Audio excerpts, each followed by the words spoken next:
সাবধান, চাপড়া যাওয়ার আগে কিন্তু 10 বার ভাববে। আমার বাড়ি ফুলিয়ায় আর আমি রানাঘাটে নেমে এখান থেকে টোটো করে চলে এসেছিলাম চাপড়ায়। আর আমি এমন একটা দিনে গিয়েছিলাম যেদিন খুব ঠান্ডা ছিল আর রোদ তো একদমই ওঠেনি। দেখো, চাপড়া বাগানের মুখে ঢুকতেই সমস্ত বাড়িতে কিন্তু গ্যারেজ করা হয়েছে আর রাস্তার ধার দিয়ে বসে গিয়েছে অনেক ধরনের ফুলের দোকান আর খাবারের দোকান তো রয়েছে। অনেক ধরনের খাবার এখানে পাওয়া যাচ্ছিল। আমি ফুলের দোকান থেকে এই ফুলগুলো নিয়েছিলাম আর দাম নিয়েছিল প্রত্যেকটি 5 টাকা করে, যেটা আমার খুব কস্টলি লেগেছে।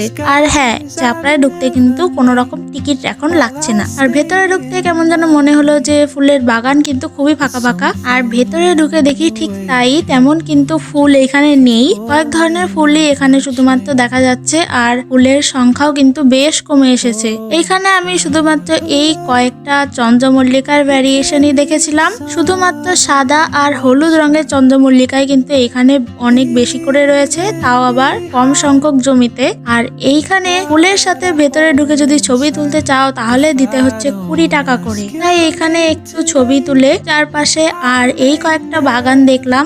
আর বাগান দেখে কিছু খেয়ে বেরিয়ে পড়লাম বাড়ি ফিরে যাওয়ার জন্য।